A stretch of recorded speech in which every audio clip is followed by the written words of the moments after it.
Mesdames, Messieurs, merci de nous retrouver sur Médion TV pour un nouveau numéro de votre émission Sport Time. Nous sommes seulement à 3 jours du coup d'envoi de la 5e édition du championnat d'Afrique des Nations qui se tient du 13 janvier au 4 février au Maroc. Hier, ensemble, nous avons parlé du groupe B avec le Maroc, pays hôte, la Guinée, le Soudan et la Mauritanie. Aujourd'hui, nous allons nous intéresser au groupe B composé de la Zambie, de la Côte d'Ivoire, de la Namibie et de l'Ouganda. Et dans ce journal, nous aborderons également notre chapitre, celui du Mercato, avant de nous rendre au Nigeria, où le foot rythme de plus en plus le quotidien de plusieurs jeunes.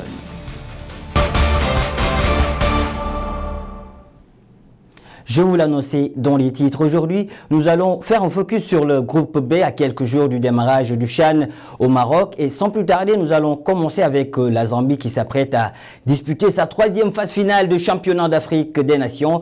Quart de finaliste en 2016 au Rwanda, la Zambie compte sur un groupe talentueux pour bien marquer cette compétition.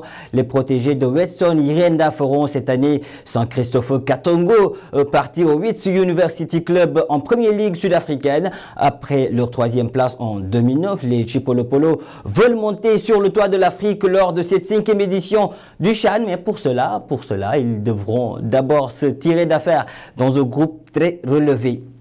Une équipe très attendue dans ce groupe B, c'est bien la Côte d'Ivoire. Après une qualification difficile, oui, une qualification difficile, les éléphants veulent passer aux choses sérieuses. Les protégés de Ibrahima Kamara participent à leur 4e phase finale du CHAN. Les Ivoiriens, rappelons-le, ont terminé 3e lors de la dernière édition au Rwanda, mais c'était au Rwanda. Aujourd'hui, ils sont au Maroc et ils veulent aller jusqu'au bout. La Côte d'Ivoire entre en lice face à la Namibie le 14 janvier à 16h30 GMT au Grand Stade de Marrakech dans le cadre de la première journée du groupe B. À présent, parlons de la Namibie. Justement, nous parlons de cette équipe, des Braves Warriors qui sont à la première participation à une phase finale du CHAN. La Namibie est sans aucun doute le petit poussé de ce groupe. Mais attention aux hommes de Ricardo Manetti. Ils veulent créer la surprise, saisir leur chance et bien sûr bousculer les grandes équipes.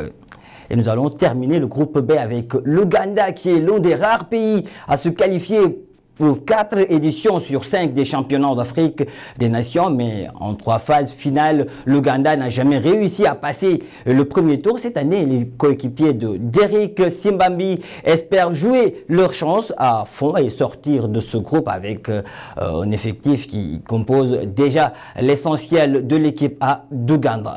Et puis après cette présentation du groupe B, nous allons parler du marché des transferts avec l'international congolais Cédric Bakambu qui pourrait devenir le joueur africain le plus cher de l'histoire. Si son transfert au Beijing n'est toujours pas officiel, il est acté que l'attaquant de Villarreal va rejoindre la Chine.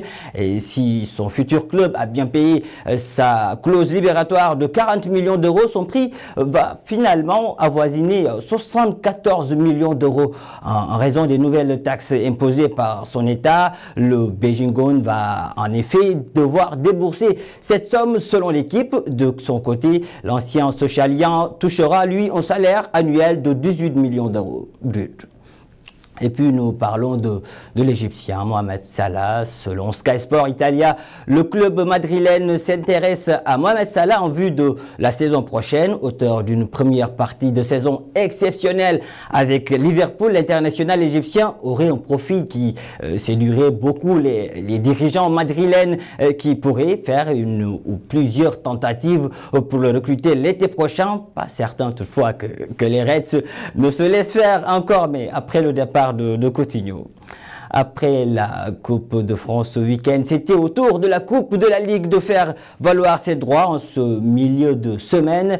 Et Monaco est la première équipe à se qualifier pour les demi-finales de la Coupe de la Ligue grâce à une victoire 2-1 en forme de revanche, disons-le, à Nice mardi dans le derby de la Côte d'Azur. Solide et efficace, le dauphin de Hello, même sans son avant-centre vedette Radamel Falcao, a surpris des redevenu, disons-le, attractif en l'absence de Mario Balotelli lors d'une rencontre qui bénéficiait pour la première fois en France de l'arbitrage vidéo.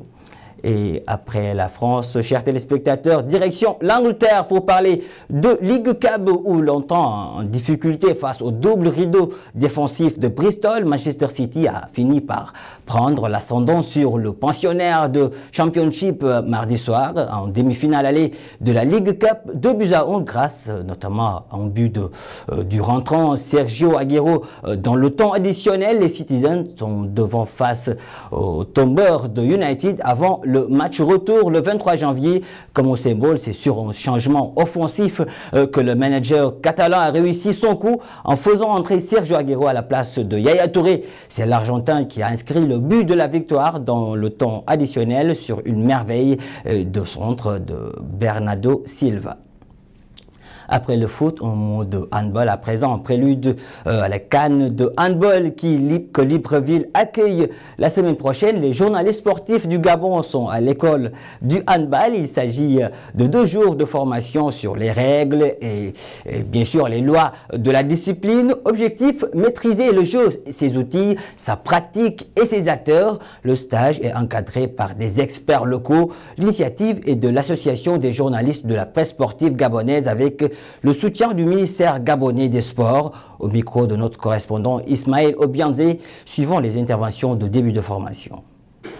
La GEPSI a estimé qu'il était important, avant cette échéance capitale, de rappeler les exigences du métier à ses membres, à travers l'organisation de ce séminaire de formation qui réunit ce jour, séminaire dénommé Maker Bassaza, ancien arbitre international, ancien président de la Ligue de handball Logoué-Maritil, deuxième vice-président de la FEGAAN, chargé de compétition jusqu'en 2015 et premier président de la Ligue nationale d'élite professionnelle de handball. Ce séminaire va offrir la possibilité de traiter l'ensemble des questions que les journalistes peuvent se poser pour la couverture médiatique d'un événement, d'un match de handball pour l'ensemble des membres. Il est question de s'imprégner davantage pour les journalistes sportifs que vous êtes des règles et lois du handball afin de mieux interpréter les phases de jeu et autres décisions d'arbitrage et, in fine, construire des analyses lucides susceptibles d'aider le public sportif à se familiariser avec une discipline sportive qui ne court pas toujours les rues. On passe à présent au reportage du jour. Le reportage du jour qui nous mène au Nigeria, l'un des pays africains qualifiés pour le mondial 2018 en Russie. Retour sur le développement du football dans ce pays, le plus peuplé du continent avec plus de 180 millions d'habitants et les maux qui affectent le bon fonctionnement de ce sport dans ce reportage de Gilbert Tamba à Abuja. Le football nigérian reste un miroir de la société. Les individualités de qualité ne manquent pas en football comme dans les autres domaines sportifs. Pour beaucoup, l'aventure commence dans les rues ou dans les petits terrains de football, dans les quartiers comme ici à la banlieue d'Abuja. Ma passion pour le foot est née quand j'ai commencé à regarder certaines grandes stars comme Ronaldo, Ronaldinho, Zinedine Zidane, qui sont tous mes joueurs préférés. Des centaines de joueurs professionnels en provenance de ce grand pays d'Afrique de l'Ouest évoluent dans les meilleurs championnats européens. Ce jeune Nigérian rêve de devenir une star internationale dans le football. Je veux être comme Cristiano Ronaldo et je voudrais jouer pour Chelsea Football Club à l'avenir, mais la raison pour laquelle je suis toujours ici est que je n'ai personne pour m'aider. Donc, je suis venu ici pour voir si je pourrais être sélectionné. Beaucoup de problèmes affectent cependant le développement des talents à tous les niveaux au Nigeria. Cet entraîneur estime que pour réussir, c'est d'abord le soutien. Le football ou le sport en général, c'est avant tout les moyens financiers.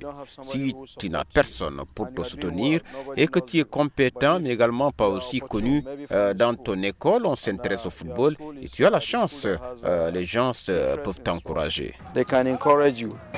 Le manque cruel d'organisation, les interventions des politiques dans le travail des sélectionneurs sont autres mots qui affectent le football nigérian. C'était un reportage de Gilbert Tamba avec bien sûr le récit de Ngagne Diouf. Mesdames, Messieurs, c'était tout pour ce numéro de Sport Time. Merci de l'avoir suivi. Un grand merci également à toute l'équipe technique. Bonne suite de programme sur Médion TV.